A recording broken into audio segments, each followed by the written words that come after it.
Hi everyone, I've had a couple of requests to show how I trim out the unmounted rubber stamps. So I've already trimmed all of these off camera.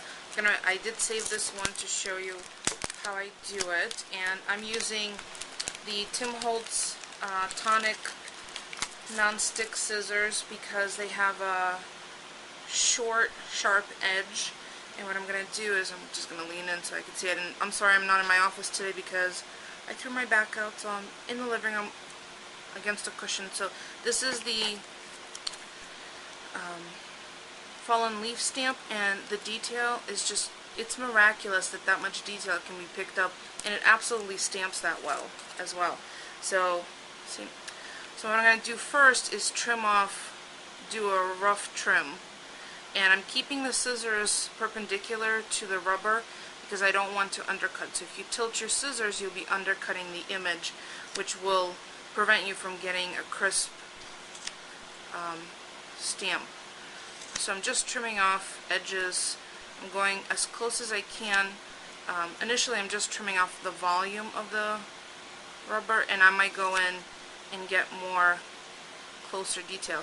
And the reason it's important to trim the rubber is because when you go to apply ink to it, once it's mounted and you go to use it to stamp, all the flat surfaces that are not the stamp, if you leave them, you're likely to get ink on them, and that ink would transfer to your project, which you certainly don't want. So the closer you can get to the image when you trim out the stamp, the less likely you are to have that unwanted transfer. Just going to do a little rounding here, and again, you want to stay, until you get really comfortable, you want to stay further away from the image, and once you get your own comfort level, once you do a few of these, you'll see that you can get closer and closer.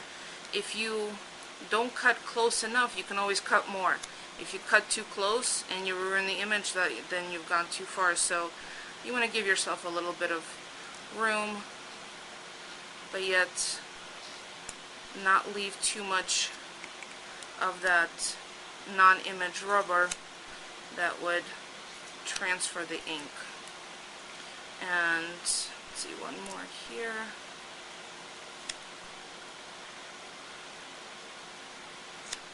Because I'm doing this in the camera's view, I'm a little bit further away from it than I ordinarily would be when I do it, so I'm just trying to be careful not to cut any of the image off.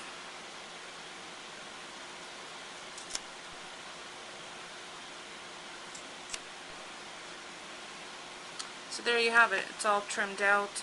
So now what I'm going to do is I'm going to go grab my cushion foam, the sheet that come in sheets, and I have quite a few stamps to mount, so I'll show you how I do that, and then grab my hot knife and show you how I cut the foam. I cut the rubber separately from the foam. You can certainly mount them on the foam and then cut everything at the same time. I find that I get much more precision when I cut the rubber first, then mount it, and then cut the foam. So I'll be right back.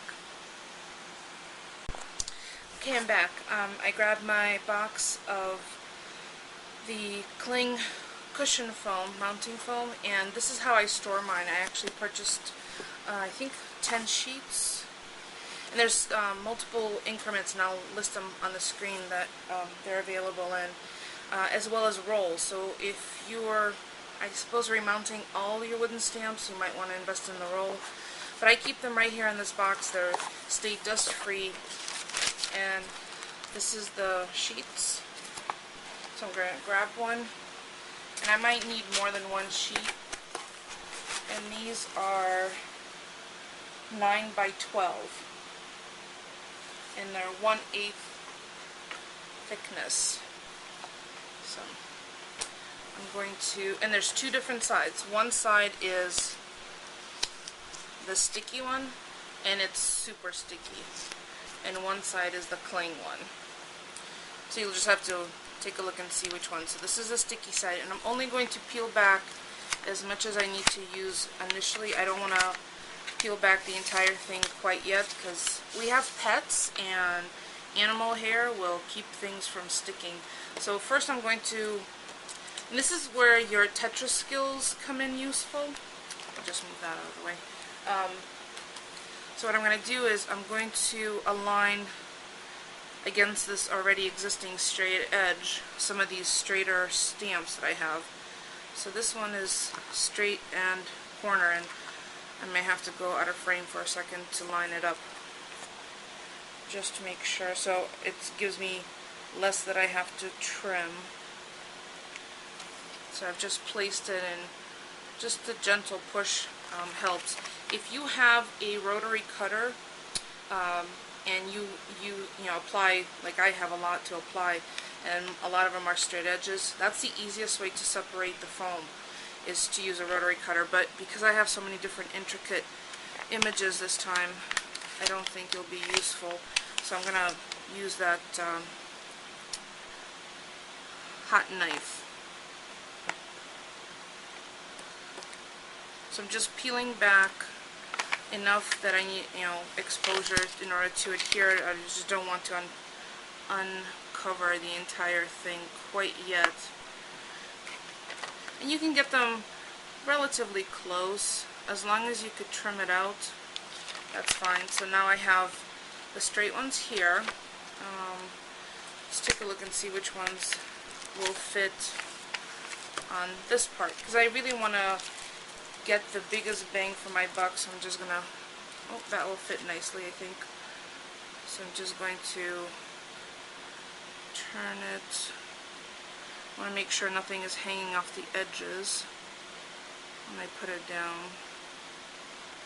That's good. And it is super sticky, so if you put it down, you won't be able to peel it up. So measure, what is the expression? Measure twice, cut once. That's always a good one. Let's see.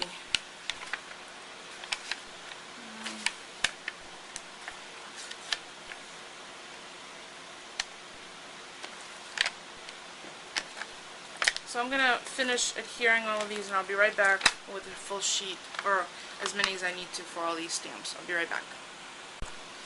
Okay, so I was able to fit all of the stamps from my haul the other day from StampersBest all on one sheet. And actually some of these pieces I'm going to save, and that's why I just folded up the wax paper cover and put it off to the side, because sometimes I have really small stamps and I don't need to cut into a brand new sheet. I could just utilize some of the smaller pieces. So what I'm going to do next is, I'm not going to cut on this surface. I'm going to go grab a glass cutting board that I don't use in the kitchen anymore, and I'm going to heat up the hot knife, and I'll be back to show you how to use that.